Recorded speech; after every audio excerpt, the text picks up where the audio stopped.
Welcome to our Bon Bon podcast series, with Matt and Joanna. We provide critical information that affects your everyday life. Please be advised that the following program is for entertainment purposes only. Matthew, why don't you give the audience an outline of what the podcast series is all about? That sounds like a good idea.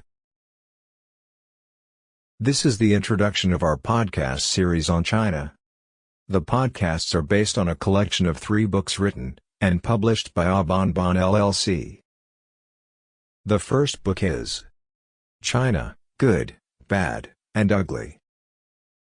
It reveals historical and current events that the world must know about China. Within 5 decades, China has successfully transformed a struggling economy during the period under Mao Zedong to a capitalist-inspired economic superpower. China has become the world leader in organ transplants, toxic food supply, and polluted air. The second book is China, Hidden Poisons. It documents more than 20 years of tainted food and unsafe consumer products from China, flooding American stores. It highlights how the U.S. government has failed to protect American consumers, putting their health at risk. And the third one is China, Death, Food. It gives you a detailed perspective on foods imported from China. The book highlights hidden poisons affecting the safety of food supply, vitamins and supplements, and medication sourced from China. Please keep in mind that our podcasts do not necessarily follow the order of these books. However, each individual podcast icon will list the name of the book and the podcast descriptions. If you continue listening to our podcasts, you will learn about many important topics that we just mentioned from these books. These are must-read books to minimize the potentially harmful effects of unsafe food products, and for useful knowledge and interesting conversation at cocktail parties. Matthew, you must go to a lot of cocktail parties. Haha, you are funny. Just happy hours.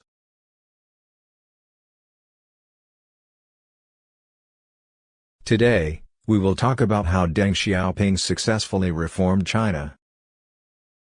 What his Made in China 2025 plan is all about. Why did China lose Hong Kong and Macau to the British and the Portuguese? And who enabled China to join the World Trade Organization, that has caused damage to the United States economy and the American people? You will discover later in the podcast why at least 45 million of Chinese population died under Mao Zedong, and what the United States has done to protect Taiwan. But first, Joanna, why don't you give the audience a brief history of China? I think it is very interesting. No problem, Mr. Happy Hours. In order to understand the current situation in China, let us examine China's history. China is a totalitarian regime. In case you wonder what a totalitarianism is, it is a concept for a form of government or political system that prohibits opposition parties, restricts individual opposition to the state, and exercises an extremely high degree of control over public and private life. There is a huge income disparity between the coastal regions and inland cities. China's coastal provinces are relatively wealthy, and the country gradually becomes poorer toward inland. Let's go back to history. The Qing Dynasty, founded by the invading Manchu, ruled China from 1644 to 1912. In the 16th century, the Chinese economy was the most sophisticated and productive in the world. During this period, the Chinese had a high standard of living. China was cultural and prosperous with abundant natural resources. The Chinese royal house was prestigious. China has held the dominant place in the world, both politically and economically until the mid-1800s. After this point, the ruling monarchy became weak and ultimately collapsed. The central government steadily ceded power to warlords and foreign nations. In 1850, China stopped being the world's largest economy, when Britain took the economic lead. Empress Dowager Cixi of China was recruited at the age of 17 to be one of the concubines of Shenfeng Emperor. She was the only one of his wives and concubines to give him a son. When the emperor died in 1861, at the age of 30, the little boy, Emperor Guangxu, succeeded his father at the age of 6. His mother became Empress Dowager Cixi and was co-regent. She made herself the effective ruler of the country for almost 50 years until her death in 1908 at the age of 73. In 1908, 22 hours before his mother passed away, Emperor Guangxu died from a single, high dose of arsenic poisoning. This fact was revealed by forensic tests of the emperor's remains in 2008. Since he had no son, his 2-year-old nephew, Pui, was chosen to be China's last emperor. In February 1912, Empress Dowager Longyu, the spouse of the late Emperor Guangxu, negotiated and signed the abdication decree of Emperor Pui, ending 2,000 years of imperial rule in China. China officially declared the establishment of the Republic of China and was organized by the nationalists. In fact, the country is divided into 2 territories: the Republic of China, which is Taiwan, and the People's Republic of China, known as Communist China. Until today, we still do not know who poisoned the emperor. There are many speculations. One theory says that the late emperor was working on a reform plan against his mother's direction. Therefore, she put him under house arrest for almost a decade. Whoever killed him did not want him to continue the reform. Let's talk more about Taiwan as well. It is quite an interesting topic, especially for your cocktail parties or happy hours. Taiwan, the Republic of China. In 1946, a civil war started between the Communists and the Nationalists lasted for 3 years. In 1949, the Communist armies under Mao Zedong defeated the Nationalist troops led by General Chiang Kai-shek. Chiang and his nationalist, Kuomintang government retreated to Taiwan, where they set up a new government, known as the Republic of China, and declared martial law. The Kuomintang developed Taiwan into a dictatorship. Between 1949 and 1987, the martial law convicted and executed thousands of democracy activists. After the lifting of martial law in 1987, multi-party politics were accepted. For 22 years, Taiwan had held a seat on the United Nations Security Council, and many Western nations has recognized Taiwan as the only Chinese government. The nationalists dominated Taiwan's politics until 2000 election, when Chen Shui-bian, the first Democratic Progressive Party member, won the presidential election. The political status of Taiwan remains uncertain. In 2020, Taiwan was officially recognized as a standalone country by 15 nations. Taiwan is no longer a member of the United Nations and was replaced by the People's Republic of China in 1971. In 1979, after President Carter ended diplomatic recognition of Taiwan in order to grow a relationship with China, the U.S. Congress passed the Taiwan Relations Act. The act promises to supply Taiwan with defensive weapons, and to commit to the preservation of human rights of the Taiwanese. China sees Taiwan as a breakaway province that will eventually be part of the country again. However, Taiwan refuses to reunite with China. In 2015, China passed the anti-secession law, stating that China can use military force if Taiwan declares independence. The United States and Taiwan have built a strong economic partnership. Taiwan is the 11th largest trading partner of the United States, and a key destination for United States agricultural exports. In 2019, the United States agreed to sell new F-16 fighter jets, worth $8 billion to Taiwan, the largest and most significant sale of weaponry to Taiwan in decades.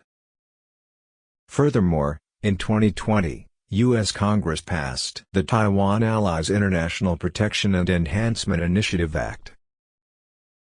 The act confirms that the United States will support the close economic, political, and security relationship with Taiwan. The United States will help Taiwan build a strong military force to defend against the People's Republic of China. The United States will advocate for Taiwan's membership in all international organizations in which statehood is not a requirement and the United States is a participant. Wow, $8 billion worth of fighter jets. I hope Taiwan will never have to use them. For those of you who wonder who ended the martial law in Taiwan, it was lifted by a presidential order by President Chiang Ching-kuo on July 15, 1987. He is the eldest and only biological son of former President and General Chiang Kai-shek, who lost the war to Mao Zedong and retreated to Taiwan. Joanna, let's talk about the People's Republic of China. The People's Republic of China under Mao. In 1949, Mao Zedong became the leader of the Communist Party, ruling mainland China, which became the People's Republic of China. In the late Mao period, agricultural land remained in public hands, under collective management. State-owned enterprises and collective farms were the business models at the time. From 1952 to 1957, the Soviet helped build factories and provided financial aids and technical expertise to China. Steel and energy were given the greatest priority. Coal production has increased and contributed to serious environmental degradation, costing billions of dollars and many generations to clean up. Mao's objectives was to acquire foreign technology for the purpose of China being independent in the future.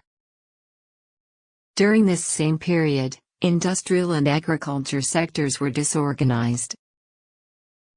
The state control system prevented China from making progress.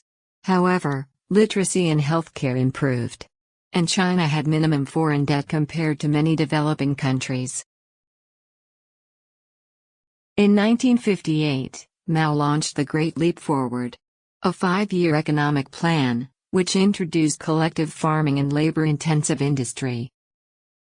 The new plan produced economic breakdown and disrupted agriculture production.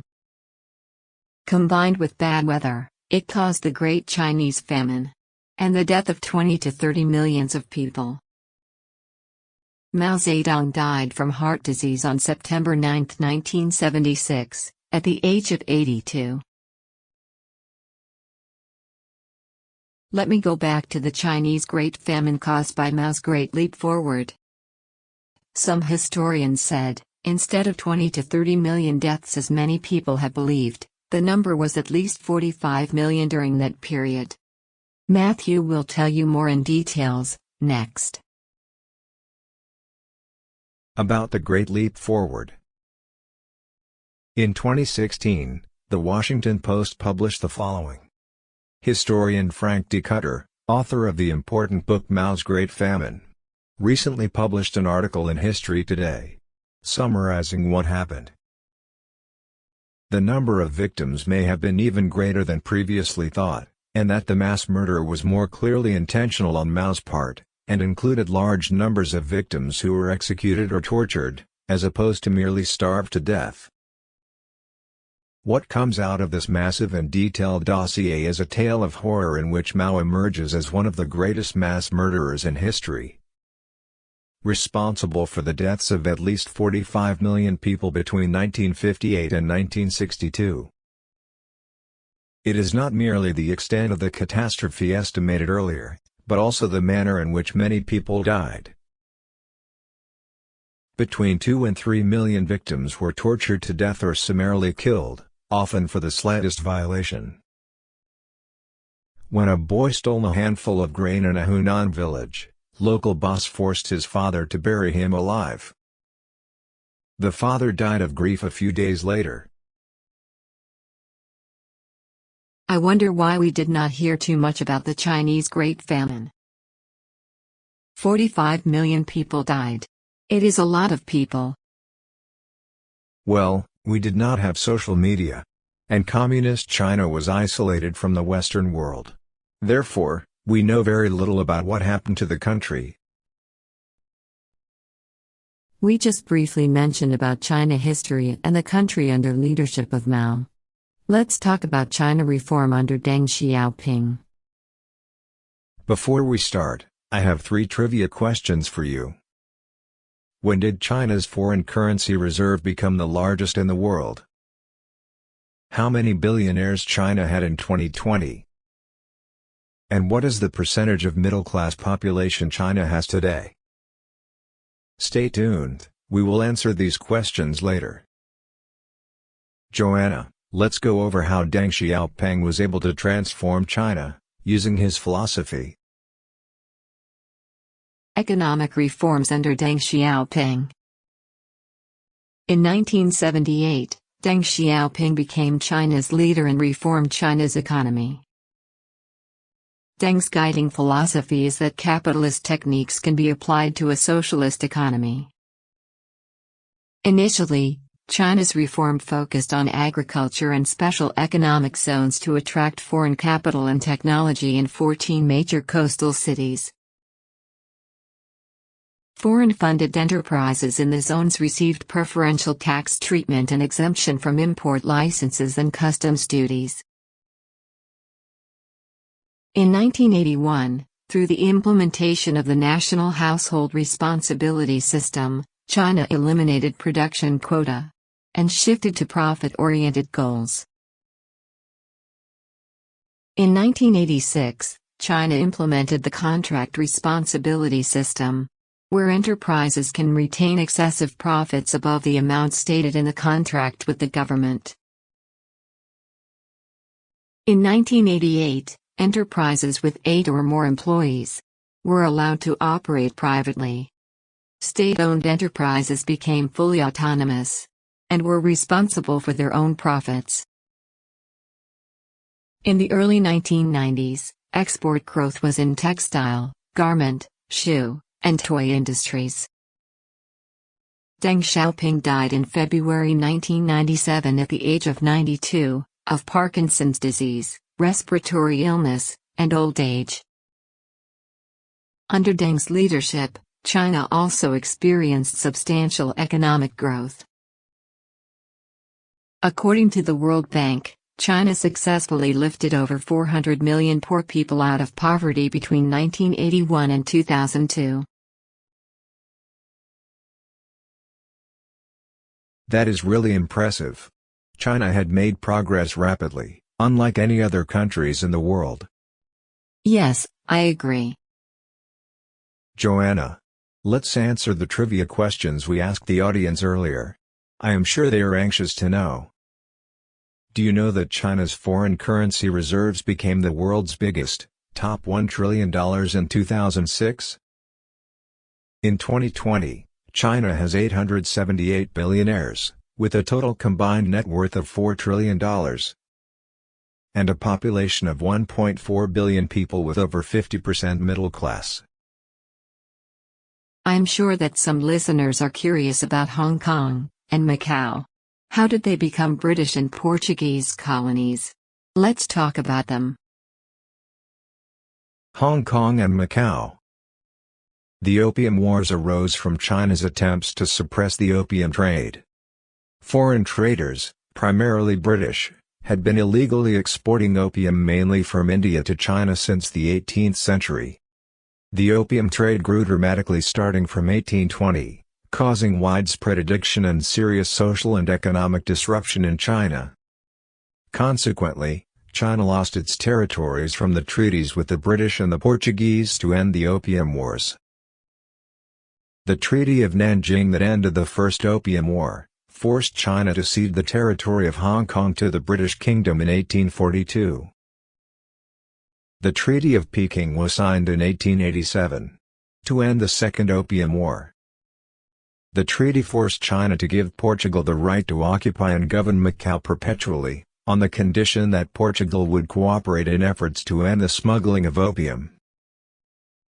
The return of these two territories to China, more than 2 decades ago, was based on a political principle formulated by Deng Xiaoping called One Country, Two Systems. Under the principle, these regions maintain their own governments, financial and economic systems, and trade relations with foreign countries, independently from mainland China. However, each of the region's leader, the chief executive, is chosen by a 400-person committee approved by Beijing, comprising of politicians and businesspersons. Ordinary citizens do not have a direct say in the appointment of the chief executive. About Hong Kong. In 1997, the British returned Hong Kong back to mainland China after 156 years of colonization. Hong Kong had continued to maintain governing and economic systems separately from those of mainland China. However, in 2020, China passed a new security law for Hong Kong, which makes it easier to punish protesters. The new law undercuts Hong Kong's autonomy and brings it under China's control. It is no longer one country, two systems framework as Hong Kong has enjoyed for the past 23 years. The United States has been watching China's action closely. For the United States to treat Hong Kong as a separate entity, mostly for commercial purposes, Hong Kong must retain a high degree of autonomy from China. It would be interesting to follow the current situation of Hong Kong. Let's talk about Macau. Macau is a small peninsula, 12.7 square miles or 32.9 square kilometers, but has an important port on the south coast of China near Guangzhou. It was leased to Portugal in 1557, and officially became a Portuguese colony in 1887. After the 1974 revolution in Portugal, Portugal offered to withdraw from Macau. However, China postponed the transfer to a later time, because it wanted to preserve international and local confidence in Hong Kong. In 1987, Portugal agreed to return Macau to China by 1999. Macau was the last European territory in Asia. Macau is known as the Las Vegas of the East for its huge casinos. Joanna, let's talk about the Made in China 2025 plan. In 2015, the Chinese government has launched Made in China 2025. The goal is to transform China into an advanced technology leader by the year 2049, the 100th anniversary of the founding of the People's Republic of China. The program focuses on intellectual property acquisition. The target includes electric cars, next-generation information technology, IT, and robotics and artificial intelligence. China committed to invest nearly $300 billion to boost its manufacturing capabilities in high-tech fields, such as pharmaceuticals, aerospace, and robotics. For your information, we will go into further details about Chinese acquisitions around the world, in our later podcasts. Meanwhile, let's talk about China trade agreement with the United States, and what impact it has on the U.S. economy. Let's review the history of China and the United States trade agreement. These are the major events. In 1972, President Nixon visited Beijing to facilitate diplomatic and trade relationships with China. In 1979, President Carter signed a bilateral trade agreement with China. In 1993, President Clinton tied renewal of China's most favored nation status and signed the trade bill into law, which paved the way for China to be a member of the World Trade Organization in 2001, and the Qualified Foreign Institutional Investor Program. What is the most favored nation status, also known as MFN? It is an economic position in which a country enjoys the best trade terms given by its trading partner. That means it receives the lowest tariffs, the fewest trade barriers, and the highest import quotas. In other words, all MFN trade partners must be treated equally. How about the Qualified Foreign Institutional Investor Program? It is a program that enables foreign investors participate in the China's stock exchanges, which have contributed to the country's economic growth. In 2001, President Bush signed a proclamation granting China permanent normal trading relations with the United States, as the finale to President Clinton's previous efforts. Many U.S. presidents had somewhat facilitated the U.S. trade with China. However, enabling China to become a member of the World Trade Organization, WTO, during the Clinton administration, has caused the most damage to the U.S. economy, and the American people.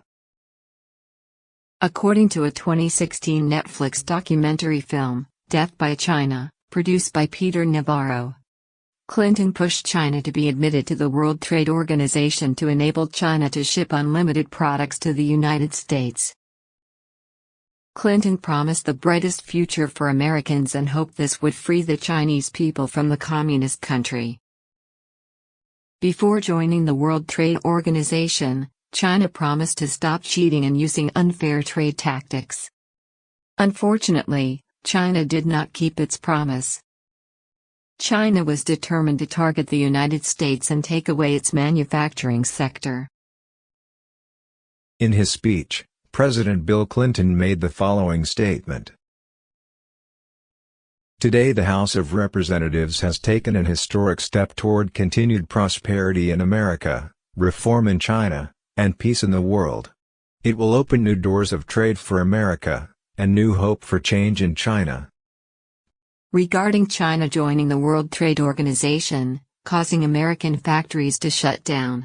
In my opinion, I believe multinational corporations are the ones moving jobs to China, due to cheap labor. Joanna, you are partially correct. However, China used other, unfair trade tactics, causing some industries in the United States, and the world to shut down.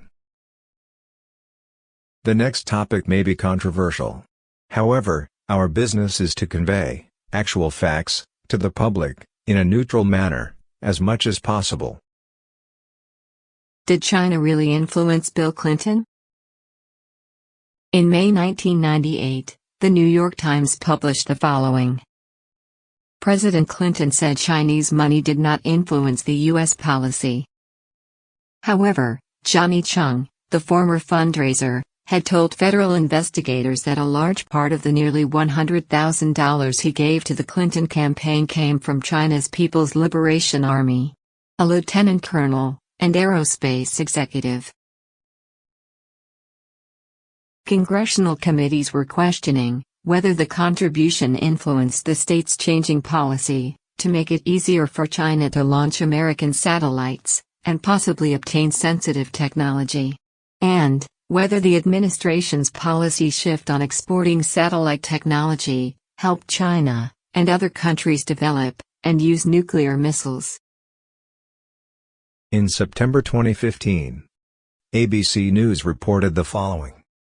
The FBI has arrested Deng Xiaoping, a politically prominent Chinese millionaire, who lied about $4.5 million in cash, brought into the United States to contribute to the Clintons' campaign.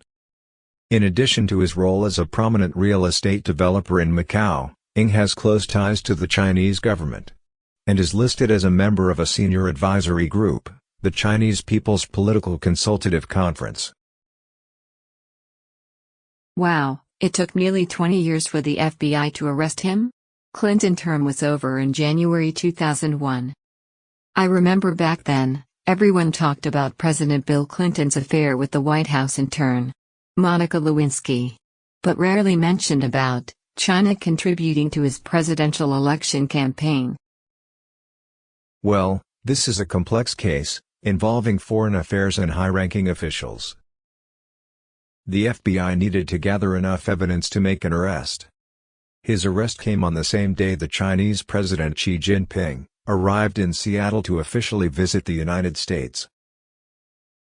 According to the federal court document, Ng went to the U.S., often by private jet, carrying large amounts of cash. Ng lied about the purpose for bringing the cash, falsely claiming it was for the purchase of real estate, art, or for gambling.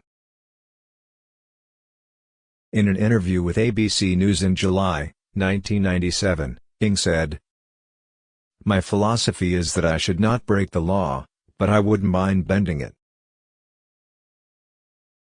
This concludes our podcast on China's background. Thank you for listening. In our next podcast, we will talk about how China has been able to damage the U.S. economy after joining the World Trade Organization, and the tactics the Chinese government has used to gain competitive edge over Western countries.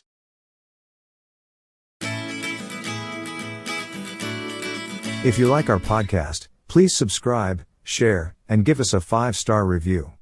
For further details of our publications, please visit our website at abonbon.com. You can also buy us coffee by clicking on the Support the Show link at the end of the podcast descriptions. Thank you.